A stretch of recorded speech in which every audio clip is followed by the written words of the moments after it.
Okay, boys and girls, I'm back. I'm back after a long absence. Thanks for your patience. And what I'm going to do is I'm going to do a couple of recipes which will benefit young mums. You know, people who are trying to save on their weekly budget, because we are living through trying times, and I have to admit I'm feeling it myself. It's kind of tough at the moment. So what I'm going to do now is I'm going to do a version of Australian rissoles, which differ from British rissoles in the way that they use minced meat instead of, or ground meat instead of roast meat which has been ground up, if you know what I mean. So we use fresh mince. Right, I'll quickly take you through the ingredients. Okay, ingredients. Right, what we have.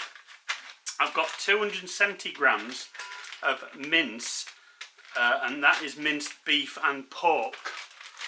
It's only 270 grams, but we're going to pimp that up and bump it up by adding in some stuffing and an egg, which I have here. And to get max flavour, I've got a clove of garlic, which I've smashed up with a bit of salt. And instead of just making the stuffing up with water, I'm going to make it up with some beef stock. So I've used a beef stock cube and made it up to the amount of water required by the recipe. In this case, it's 425 millilitres. Right, so without any further ado, let's get this going. We'll get this into, take the packet out. Add in all the stock. It's very simple, this one. Doesn't require a lot of work. And then we stir that to mix, and that soon starts to swell up, and it will soon start to thicken up, because all those dried ingredients have got to absorb all the water moisture.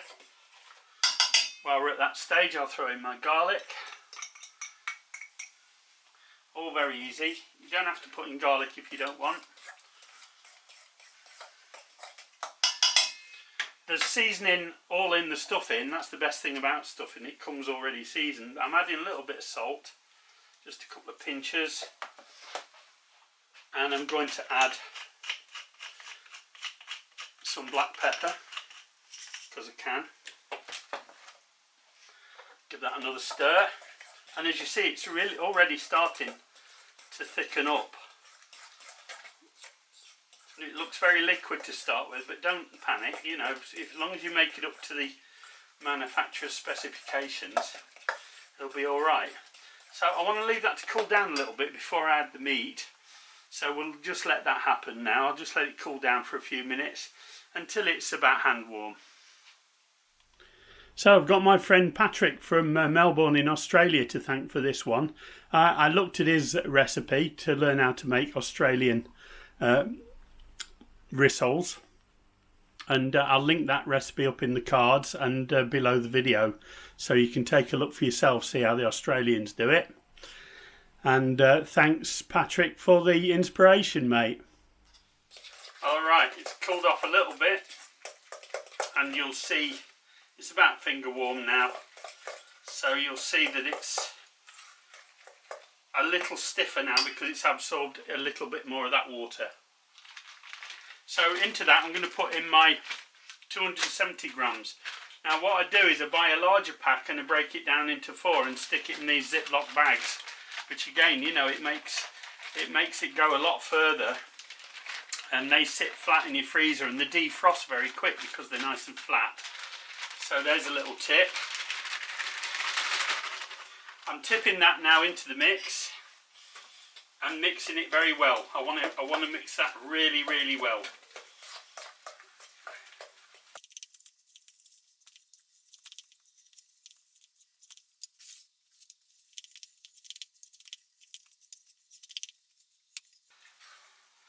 So there it is after a couple of minutes of mixing. In goes my egg.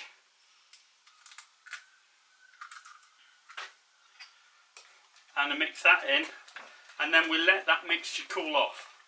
You can put it in the fridge and let it cool off and stiffen up for the next phase.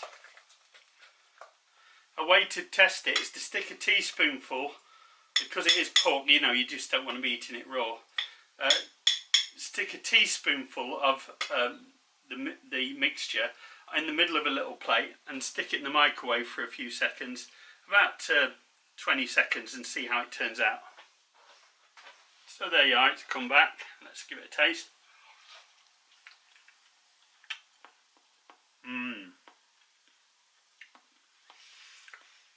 That is nice. I don't need to adjust the seasoning on that, that's perfect. At that stage you can adjust the seasoning, add any more salt, any more pepper you think you're going to need. And I'm just going to put this aside for a little longer because I want it a bit more stiff.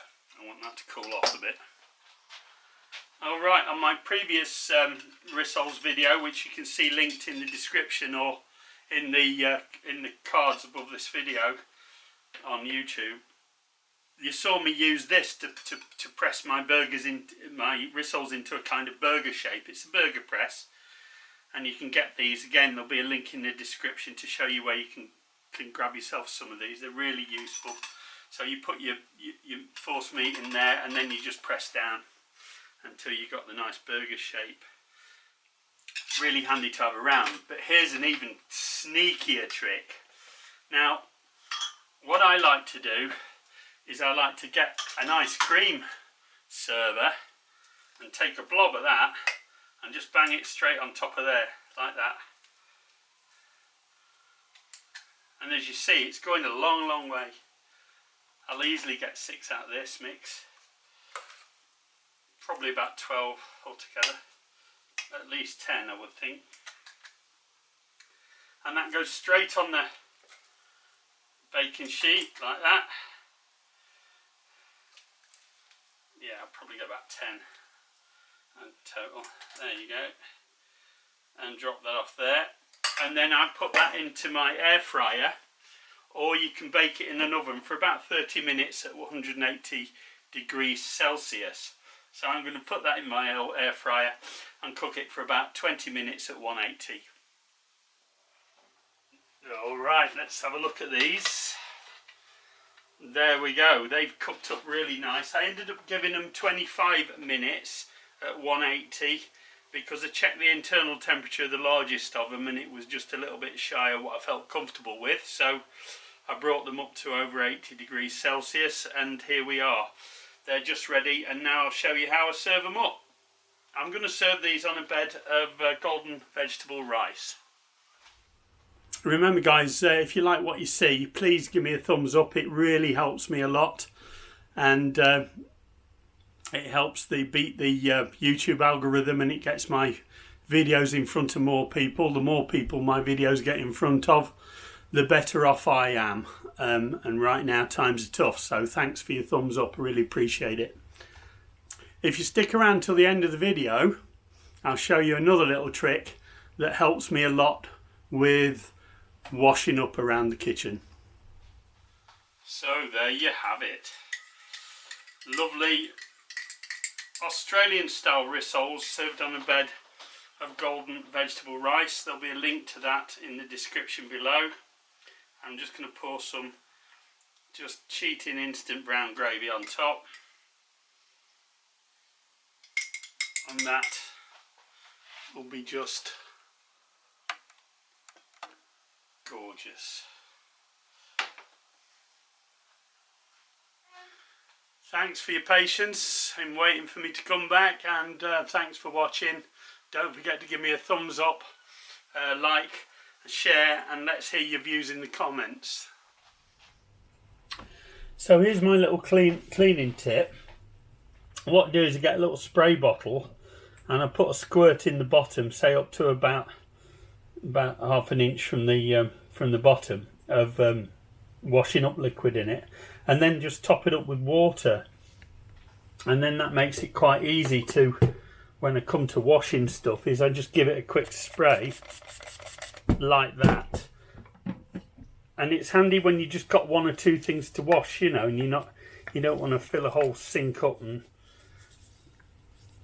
you haven't got time to put it away in the dishwasher or whatever you've got.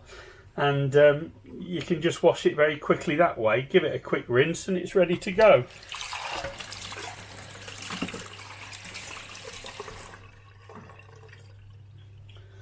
So very quick, very easy. All you need is your pot brush and your squirty bottle. Very simple. Thanks for watching.